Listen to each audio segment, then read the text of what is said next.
প্রিয় দর্শক বন্ধুরা, এই মুহূর্তে আপার প্রাইমারি থেকে বেশ কয়েকটি বিষয় অত্যন্ত তাৎপর্যপূর্ণ ব্রেকিং নিউজ আপডেট খবর উঠে আসছে। এই ভিডিওতে তার সবটাই আলোচনায় থাকছে। অবশ্যই ভিডিওটিকে শেষ পর্যন্ত দেখে নেওয়ার প্রয়োজনীয়তা রয়েছে এবং এখনই চ্যানেলটিকে সাবস্ক্রাইব করে নিয়ে সঙ্গে থাকুন। বন্ধুরা, ইতিমধ্যেই স্কুল সার্ভিস কমিশন তার অফিসিয়াল ওয়েবসাইটে পূর্ব নির্ধারিত বলা কথা অনুযায়ী একটি গুরুত্বপূর্ণ অ্যাপ্লিকেশন ফর্মের লিঙ্ক কিন্তু ওপেন করে দিয়েছে।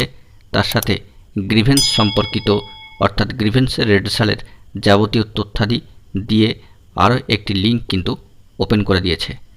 গুরুত্বপূর্ণ বিষয় হচ্ছে যে অ্যাপ্লিকেশান ফর্ম ডাউনলোড লিঙ্কে ক্লিক করে অবশ্যই 4টি বিষয় সাবমিট করে আপনারা কিন্তু ইন্টারভিউ দেওয়া প্রার্থীদের অ্যাপ্লিকেশান ফর্মটি ডাউনলোড করতে পারবেন। অর্থাৎ বুঝতেই পাচ্ছেন, সমস্ত বিষয়টি মহামান্য কলকাতা হাইকোর্টের কথা মোতাবেক ইজি টু ওপেন বা ওপেন টু অল কিন্তু হয়ে গেল। এখানে একটা প্রশ্ন হচ্ছে, তাহলে কি মেধা তালিকা এ মাসেই মধ্যে চলে আসতে চলেছে, নাকি এ মাসেই এই বিষয়ের যাবতীয় সমস্যাগুলি মিটতে চলেছে? এই প্রশ্ন কিন্তু এখন সকলের মনেই ঘোরাফেরা করছে। তবে এই মুহূর্তে দাঁড়িয়ে কিছু সময়ের জন্য হয়তো অ্যাপ্লিকেশান ফর্মটি ডাউনলোড করতে কিছুটা প্রবলেম হতে পারে, তবে সময় যত আস্তে আস্তে এগোবে এই সমস্যা কিন্তু মিটে যাবে।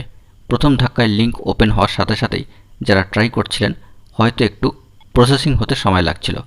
এখানে জানিয়ে রাখার দরকার, বন্ধুরা, এই লিস্টে এবং অ্যাপ্লিকেশান ফর্মগুলিতে যদি কোনো সমস্যা না থাকে এবং এ বিষয়ে কারোর কোনো অভিযোগ না থাকে এবং আপার প্রাইমারি শিক্ষক নিয়োগ সংক্রান্ত গুরুত্বপূর্ণ মামলা ম্যাট 638 এখান থেকে নিয়োগ সংক্রান্ত কোনো বিষয় নির্দেশ দিয়ে দেওয়া হয় মহামান্য কলকাতা হাইকোর্টের ডিভিশন বেঞ্চের তরফ থেকে, তবে কিন্তু স্কুল সার্ভিস কমিশন পূর্ণ মাত্রায় প্রস্তুত এবং সদর্থক এই নিয়োগ প্রক্রিয়াকে সম্পন্ন করতে।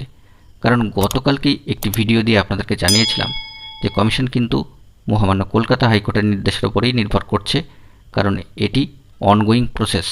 এখানে কিন্তু কোনো সমস্যা থাকার কথা নয়। মহামান্য কলকাতা হাইকোর্টের তরফ থেকে যদি মেধা প্যানেল প্রকাশ করে নিয়োগ সংক্রান্ত কাউন্সেলিং সংক্রান্ত বিষয়ে নির্দেশ দিয়ে দেওয়া হয়, তবে কমিশন কিন্তু সেটি করবে।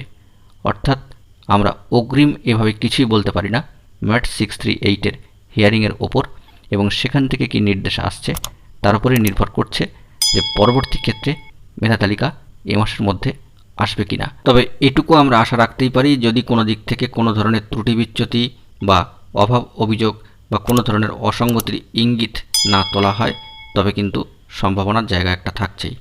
পাশাপাশি আরেকটি বিষয়কে এখানে উল্লেখ করতে হয় যে সিট আপডেটের প্রসঙ্গ।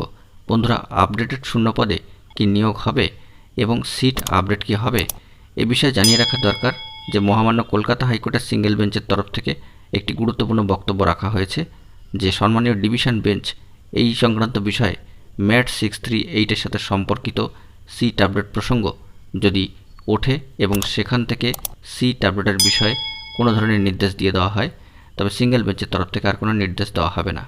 তবে সিট আপডেটের বিষয়ে যদি ডিভিশন বেঞ্চের তরফ থেকে কোনো কিছুই না বলা হয়, তবে কিন্তু সিঙ্গেল বেঞ্চ সে বিষয়ে তার বক্তব্য রাখবেন এবং নির্দেশ দেবেন।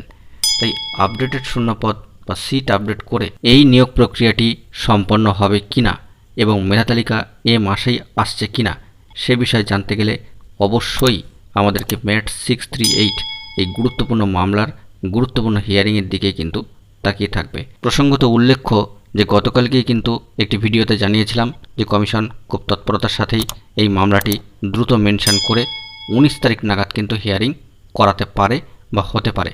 দেখা যাক বন্ধুরা এক্ষেত্রে পরবর্তী কি খবর আপডেট উঠে আসে। বন্ধুরা, এখন এটুকুই। সকলে ভালো থাকবেন। ধন্যবাদ।